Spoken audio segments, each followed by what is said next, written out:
তো এটা হচ্ছে এইচটিএমএল টেবিল, ফিগার নাম্বার 14। হ্যাঁ, এখন কোশ্চিন হচ্ছে যে ফিগার 14 প্রদর্শনের জন্য এইচটিএমএল কোড লেখো। এটি করানো হয়েছে?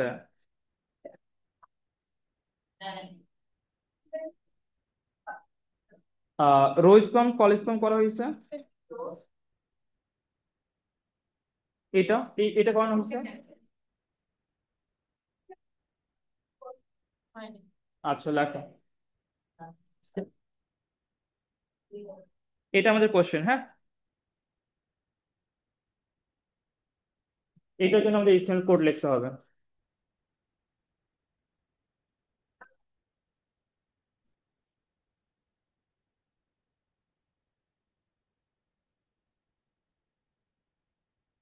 আচ্ছা, যদি আমরা এইচটিএমএল টেবিল নর্মালটা করে থাকি তাহলে আইডিয়া তোমাদের থাকবে যে আমরা সবসময় এইচটিএমএল কোডটা আসলে রো ওয়াইজ লিখতাম।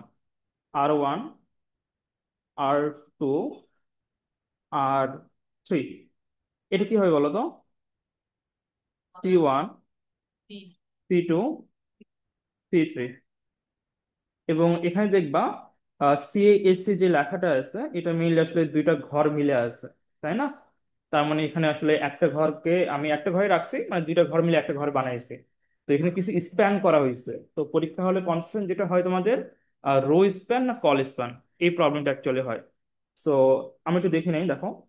আহ এই যে পুরো মানটা, এই অংশটা CASC, এটা আমি যে বলি এটা পুরোটা আসলে R2 এর মাঝখানে, মানে R2 এর মধ্যে আছে, ঠিক আছে না কথাটা আমার?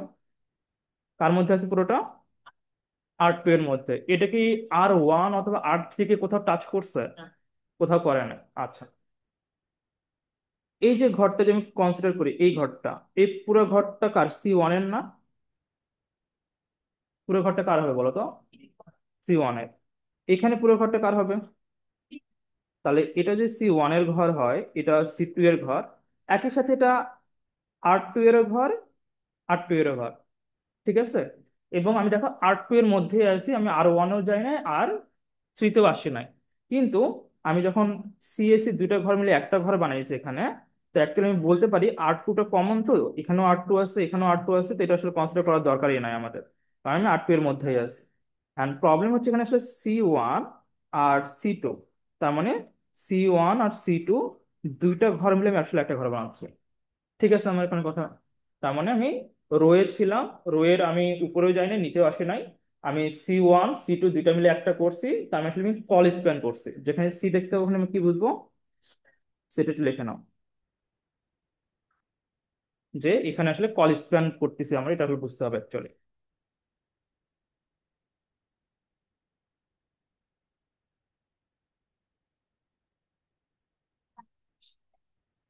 বুঝছো যেখানে সব কল স্প্যান করা হচ্ছে? আচ্ছা, এই সেম ফিগারটা আমরা আবার নেই, দেখো।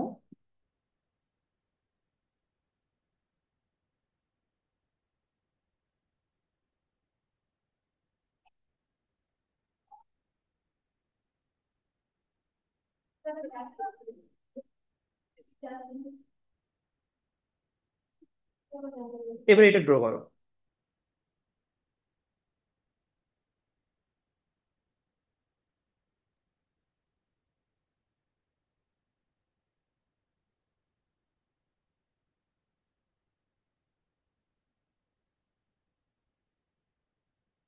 আচ্ছা, এই ঘরটা কার বলো তো?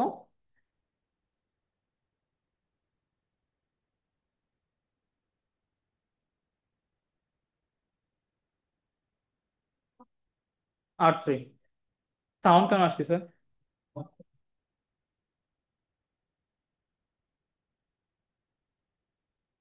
তো R1 R2 R3 বোঝা গেছে এটা। এটা কি হবে?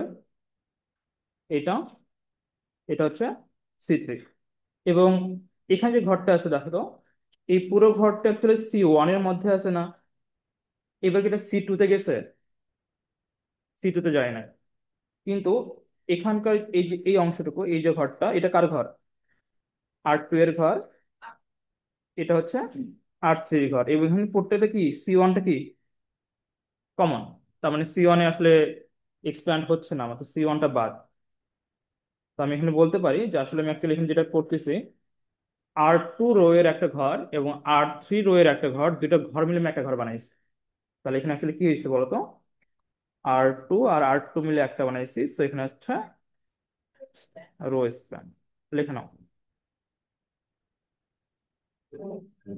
তো মেইনলি এইচটিএমএল কোড করার আগে তোমাকে মেইনলি একটা বুঝতে হবে যে আমার যে স্প্যানটা করা হয়েছে এটা আসলে রো বরাবর হচ্ছে না কলাম বরাবর হচ্ছে। তো রো বা কলাম এই কনফিউশনে ক্লিয়ার থাকলে এইচটিএমএল কোড করাটা আমার জন্য ইজি হবে। মনে থাকবে এইভাবে R1 R2 বা C1 C2 লেখে। আচ্ছা, এটাকে আমরা আরেকটু সহজভাবে বলতে পারি। কোনো বক্স যদি দেখো এইভাবে সোজা এক্সপেন্ড হচ্ছে, এটাকে আমরা এক্স অক্ষ বলি বা আনুভূমিক বরাবর, মানে ভূমির সমান্তরালে বলি। আনুভূমিক এই ওয়ার্ডটা শুনছো তোমরা? আনুভূমিক বরাবর, বরাবর। যদি এমনটা হয় যেটা আনুভূমিক বরাবর, সো এটা হচ্ছে কল স্প্যান।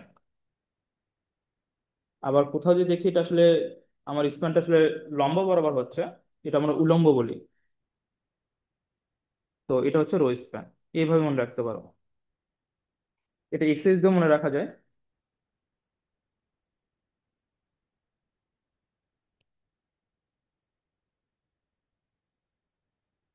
এক্স অক্ষ, ওয়াই অক্ষ। স্প্যানটা যদি এক্স অক্ষ বরাবর হয় তাহলে এটা কল স্প্যান হবে। স্প্যানটা যদি লম্ব বরাবর হয় তাহলে এটা রো স্প্যান হবে। মনে থাকবে?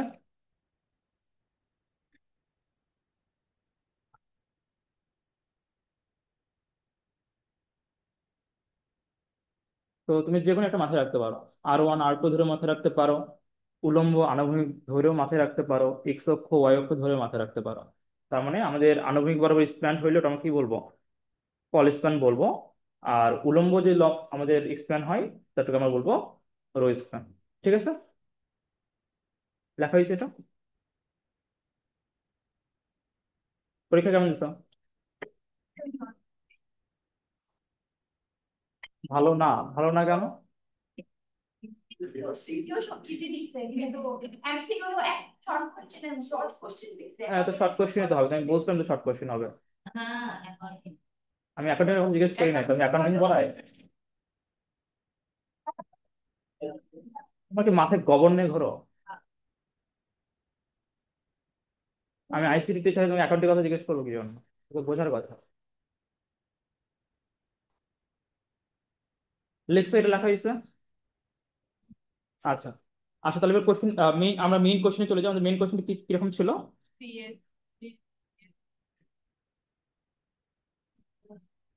ABC, CASC, এফ ছিল, এফ জিএইচআই GHI। এটা ছিল মেইন কোশ্চেন আমাদের। ওকে, তাহলে এখন এইচটিএমএল কোডটা লেখো, আমরা যেটা লিখি ডক টাইপ এইচটিএমএল।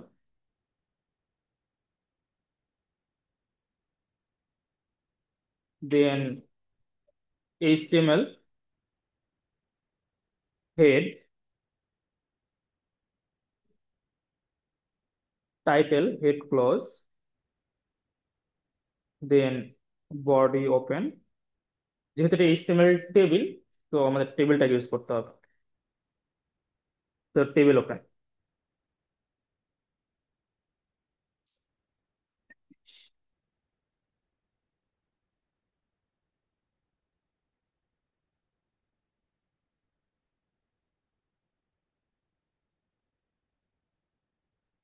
আচ্ছা, এইচটিএমএল এর যে নর্মাল যে টেবিলটা, ওইটা কি সবার মনে আছে? ওটা মনে মাথায় রাখতে হবে, হ্যাঁ, কারণ ওটা যে মাথায় না থাকে এটা বুঝবা না। সো এইচটিএমএল যে নর্মাল টেবিলটা আছে, ওই নর্মাল টেবিল যে আমরা যেভাবে কোড করতাম ওইটা মাথায় রাখতে হবে। আচ্ছা, সো এখন আসো টেবিল। আহ এটা লেখা হয়েছে না, এটা লেখছে। ওকে, এখন আসো।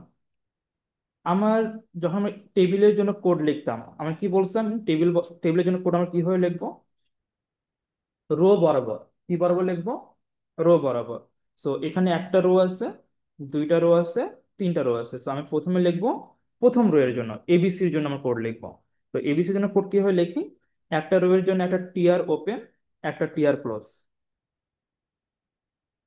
প্রথম যে রোটা আছে, হ্যাঁ। এবিসি যে প্রথম রোটা আছে ওইটা যেন টিআর ওপেন, একটা টিআর ক্লোজ, এবং এর মাঝখানে আমরা লিখবো টিডি, টিডি, টিডি, এবং এর ভিতরে যেটা ছিল এবিসি সিরিয়ালে তিনটা, দেন টিডি ক্লোজ, টিডি ক্লোজ, টিডি ক্লোজ। এটা বোঝা গেছে না? এটা আমার লাস্ট ক্লাস করছিলাম আর কি। তো এই যতটুকু কোড লেখা হয়ে গেছে, এই এতটুকু কোড মিলে আমরা লিখলাম হচ্ছে আমার টেবিলের প্রথম রো এর জন্য। সবার লেখা হয়েছে এটা?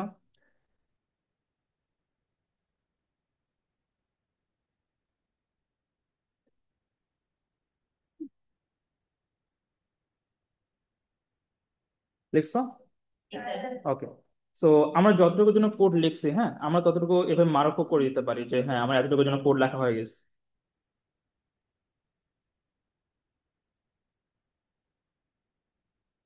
ঠিক আছে। আচ্ছা, এরপর আমরা কোড কোনটার জন্য লিখবো বলতো? আর টু এর জন্য। এবং আর টুটা আসলে নর্মালি যেমনটা হওয়া উচিত ছিল, যে এমনটা মনে করো এখানে তো নর্মালি দাগ থাকার কথা ছিল আমাদের, ঠিক আছে? যদি ওই রকমটা হইতো তাহলে কি আমার এই এবিসির জন্য কোডটা আমি যেভাবে লিখছি, এই আর টু এর জন্য আমি কোডটা কি ওইভাবে লিখতাম। তো এখানে সেম ভাবে আমার আর টিআর ওপেন, আর TR close, TD open, TD open, একটাতে ছিল সিএএসসি টিডি ক্লোজ, লিখিও না আগে দেখো। আর এটাতে কি ছিল বলতো? এফ ছিল, এফ টিডি ক্লোজ। ঠিক আছে, দুইটা ঘর ছিল, দুইটার মান ছিল, দুইটা লিখছি আমি। প্রবলেমটা হচ্ছে যে সিএএসসি যেটা আছে সেটার উপর দুইটা ঘর নিয়ে আসছে। কয়টা ঘর নিয়ে আসছে? তো ওইটার জন্য এক্সট্রা যে কাজটা আমাদেরকে করতে হয় সেটা হচ্ছে আমি নর্মালি টিডি লিখবো, এখানে কল স্প্যান লিখবো না রো স্প্যান লিখবো? Col span. So col span two, then এটা ক্লোজ, দেন সিএসসি, বাকি যা আছে সব সেম থাকবে। তো আমি এখানে টু দ্বারা বোঝাচ্ছি যে সিএসসি আসলে সেকেন্ড রোতেই আছে, বাট আসলে দুইটা ঘর নিয়ে আছে, এবং এটা আনুভূমিক বরাবর দুইটা ঘর নিয়ে আছে।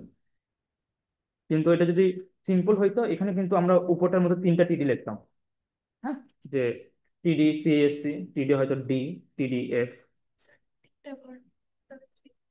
বলো। তখন এমনটা হইতো উপরেরটার মতো, তাই না? নর্মালি তো আসলে ওর অমনটাই হওয়ার কথা ছিল, আমি তো আসলে ওখানেই চেঞ্জ করতেছি বারবার। আচ্ছা, এরপরে কি আছে বলো তো?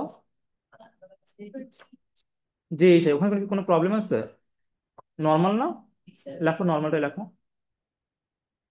সিম্পল ভাবে টিআর ওপেন,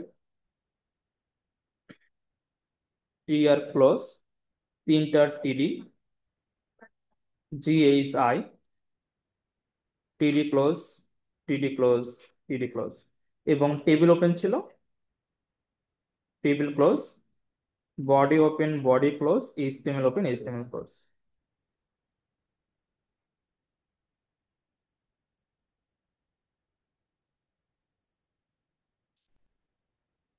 তো কল স্পেনটা কি বোঝা গেছে?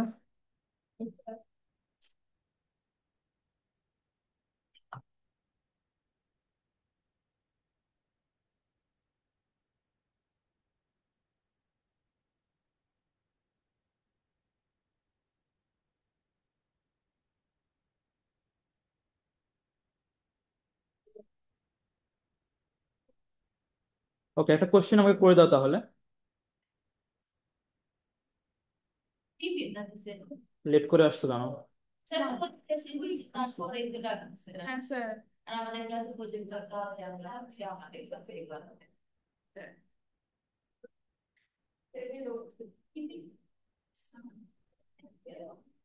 এটা করে দেবা।